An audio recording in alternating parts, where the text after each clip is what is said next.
What if running from danger leads you straight into the arms of the only man who can save you? The locomotive hissed like a wounded iron beast as it crawled into Dusty Creek Station. The sky above New Mexico was a sharp, endless blue that made the red land below look even harsher. Clara Mayfield stepped down from the train, her boots sinking into the dry wooden planks of the platform. She stood there for a moment, holding her small leather valise close to her chest.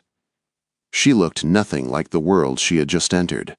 She was only 19, soft-handed, pale-faced, and wrapped in a dark wool traveling dress far too heavy for the blistering heat. But she was here for one reason. She was a runaway. The air smelled of coal smoke, dust, and something wild she couldn't name. It was nothing like Philadelphia with its trimmed gardens and quiet stone walkways. Out here everything felt too big, too loud, too real. Every heartbeat felt like it echoed across the desert.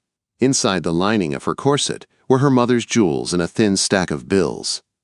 They were all she had left. They were the price of her escape, the price of defying her father, and the price of refusing Theodore Blackwood. Even thinking his name made her throat tighten. Blackwood was twice her father's age, a powerful railroad tycoon with cold eyes and a grasp that squeezed the life out of everything he touched. Her father had signed a contract to give her away to him, calling it a brilliant match. But Clara had seen the truth in Blackwood's stare. He didn't want a wife. He wanted possession. He wanted obedience. He wanted her soul. So Clara had taken her mother's jewels, slipped out in the middle of the night, and boarded the first train heading west. She bought a ticket to the furthest place she could afford, Dusty Creek. But stepping onto that dry, lonely platform made her realize just how far from safety she was. People stopped and stared. A young woman in a fine traveling dress was as strange here as a pearl dropped in the sand. A group of rough men leaned in the shade of the station building. Their eyes followed her with slow, greedy interest. Clara's heart hammered. She clutched her valise tighter and stepped forward. She only needed to find the hotel and hide until she could figure out what to do next. "Well now," a voice slurred. "Look what the train dragged in." 3 men stepped in front of her. The leader was thick-shouldered with greasy hair and a stained shirt.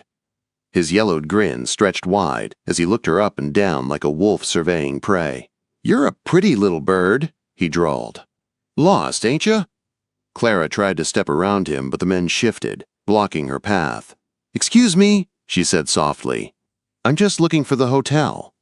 The leader, Jed, spat tobacco near her boots. "We can show you some real Western hospitality. Better than any hotel." He reached toward the lace at her collar. Clara jerked back, fear shooting through her. She looked around desperately. The station seemed too far away, the street too empty, the sun too bright. She was alone. And these men knew it. Her breath came fast. Her throat dried. The desert suddenly felt like it was swallowing her whole. "Please don't," she whispered. Jed laughed. "Don't be shy, little bird." Then a new voice cut through the heat like a knife. "I believe the lady told you to leave her be." It was calm, low, dangerous. The men froze. Clara turned. He stood a few feet away, silent as the desert itself. A man in worn denim, dusty boots, and a sun-bleached hat pulled low over a weathered face.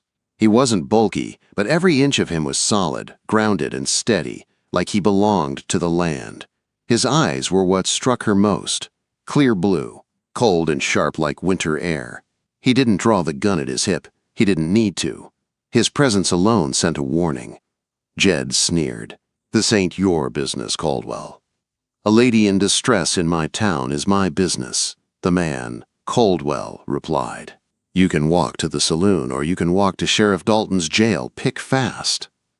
The wind stirred. Dust swirled around their boots. Jed's face twisted as pride fought fear. But even he could sense the danger in Caldwell's stillness. With a curse, he shoved past his men. "Come on. Ain't worth the trouble." They disappeared into the saloon. The silence that followed was heavy. Clara felt her knees weaken. Her breath shook. Her rescuer stepped closer. His face was strong, lined from sun and years, with a thin, pale scar cutting through his brow. He looked like a man who had seen too much and spoken too little, a man who carried his burdens quietly. "You all right, ma'am?" he asked. Clara nodded, unable to speak. He tipped his hat. "Welcome to Dusty Creek. Hotel's down the street. Martha will take care of you." "Thank you," she finally managed. He shrugged lightly. "Men like that smell fear. Don't let 'em." But he said it gently, not as a rebuke, as a warning. He took a step back, ready to leave. "Wait," she blurted. He paused, turning toward her. Silence stretched between them. "Your name," she said. I didn't catch it." "Ethan Caldwell," he replied. "I own the Triple C Ranch north of here." "I'm Clara," she hesitated. She couldn't reveal her real name. Clara Winter. His eyes lingered on her a moment, long enough to let her know he didn't believe her, but he didn't challenge her. "Get some rest, Miss Winter," he said, touching the brim of his hat. "Dusty Creek's not kind to the unprepared." Then he walked away, disappearing into the heat of the street. Clara stood there, watching him go, feeling both safer and more lost than she ever had. One thing was clear.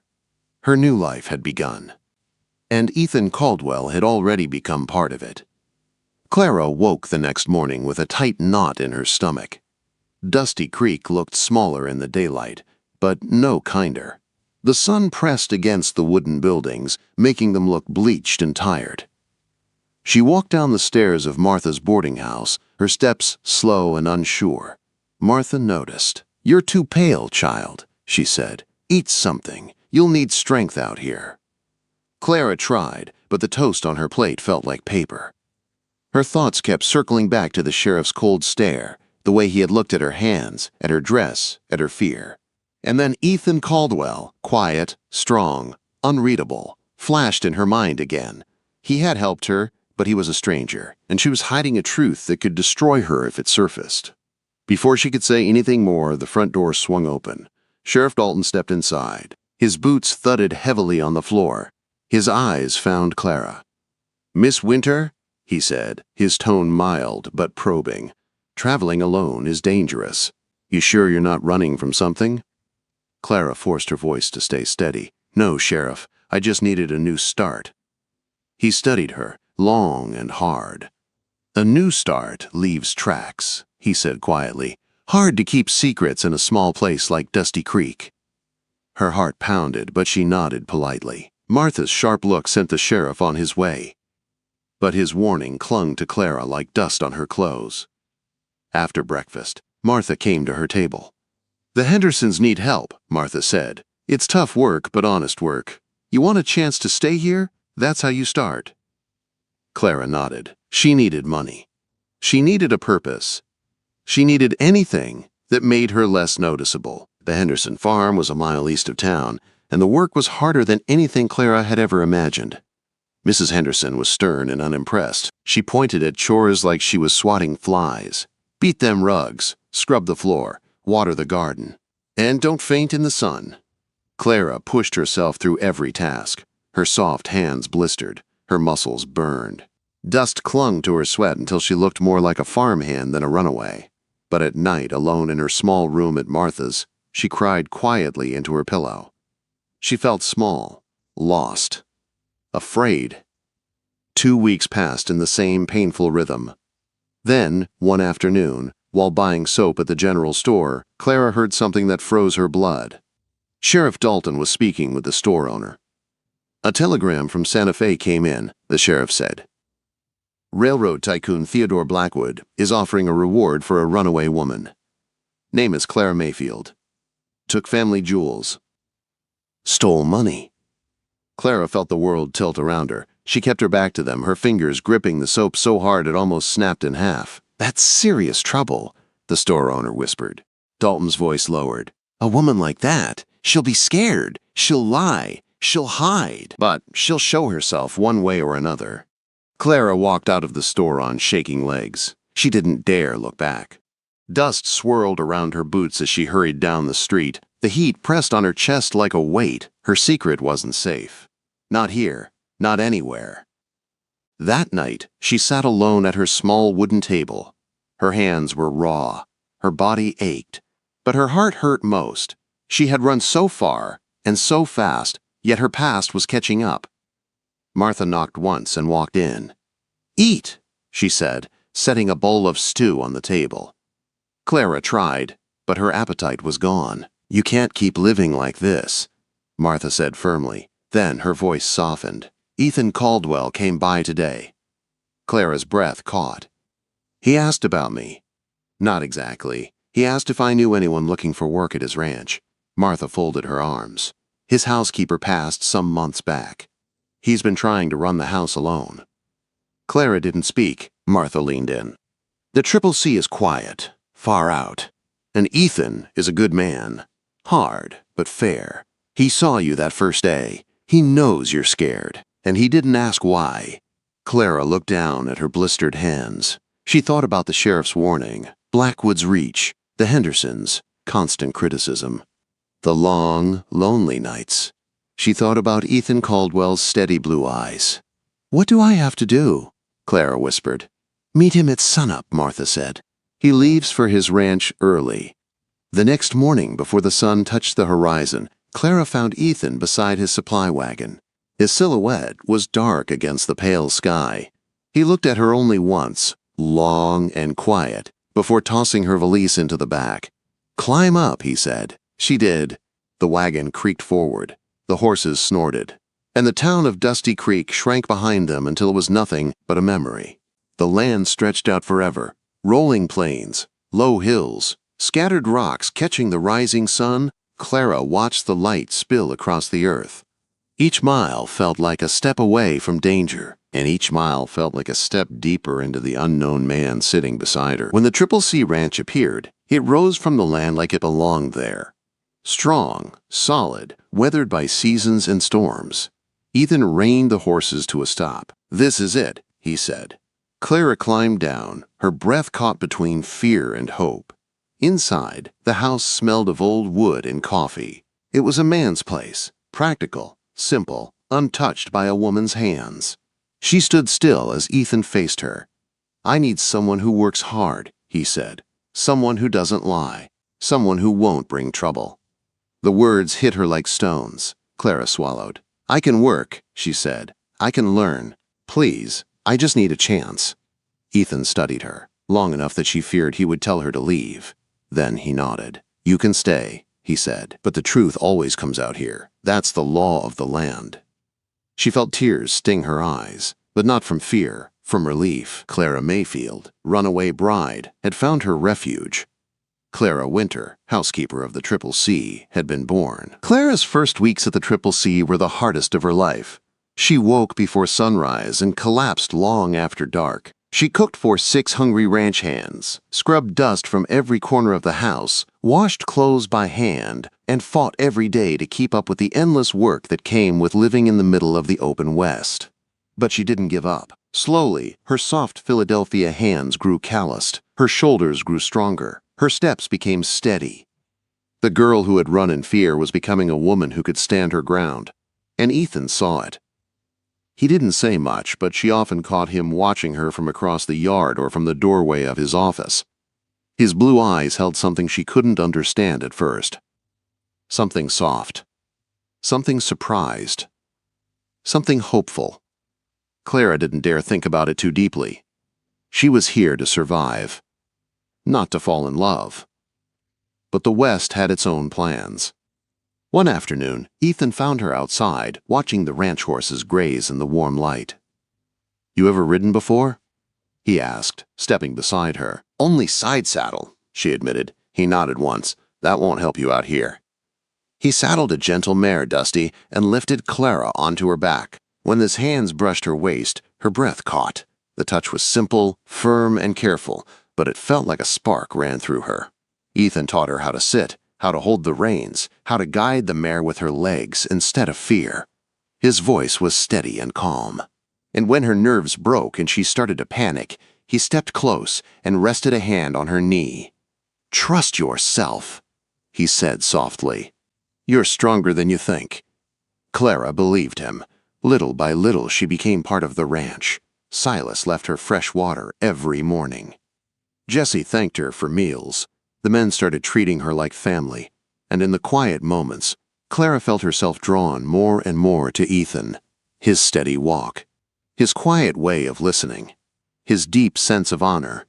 But something about him stayed locked away, like a closed door. Then the storm came. Thunder growled over the plains. Black clouds rolled down from the mountains. Rain hammered the ranch house so hard the walls shook.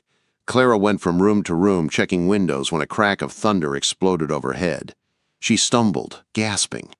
A strong hand caught her shoulder. "It's just noise," Ethan murmured. She turned, and he was right there, close enough that she saw the small scar in his eyebrow, the tired lines at the corners of his eyes. The lantern light flickered between them. The storm raged outside, but inside, everything went still. "I'm not used to storms like this," she whispered.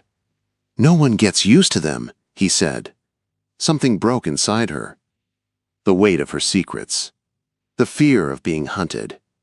The months of running. It all became too heavy. "My name isn't Clara Winter," she said. He didn't move. Didn't blink. "It's Clara Mayfield," she choked out. "The woman Blackwood is looking for. I'm his runaway fiancé." For a moment she expected him to pull away, to look at her like a liar, a burden, a problem. Instead, Ethan nodded once. "I know." Her breath left her. "You knew?" "I suspected," he said. "I saw the notice, and I saw your fear." Quote, "Then why did you let me stay?" she whispered. "Because when I found you on that platform," he said quietly, "I didn't see a thief or a runaway. I saw a woman fighting for her life." He stepped closer. "And I don't turn my back on people who are fighting." Tears slid down her cheeks, not from fear this time, but something deeper, something warm.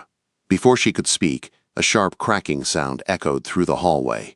The storm had blown open a window inside a room Clara had never entered, the locked room. Ethan unlocked the door, and Clara followed him inside. Dust sheets covered old furniture. A rosewood piano stood in the center, its wood faded. "My mother's room," Ethan said quietly. For the next few days, they repaired it together. Clara cleaned the piano's wood. Ethan fixed the broken pieces.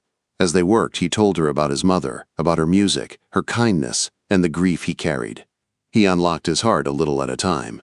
When the piano was finally restored, Clara sat and played a soft melody she remembered from childhood. The notes filled the room like sunlight breaking through clouds. When she finished, she looked up, and Ethan was standing right in front of her. He cupped her hand gently. His thumb brushed the calluses she had earned. He leaned down, his face close enough that she felt his breath. Her heart pounded. For a heartbeat, she thought he would kiss her, but then he stopped. His eyes lingered on her lips, full of longing, full of restraint, and he stepped back. Not yet, not while danger still chased her. The next morning, ranch hands rode out to gather cattle scattered by the storm. Clara watched from the porch. Ethan looked back once, holding her gaze for a long moment. Hours later, she heard frantic hoofbeats. Silas rode in carrying Jesse on a makeshift stretcher. Behind them, 2 men dragged someone unconscious.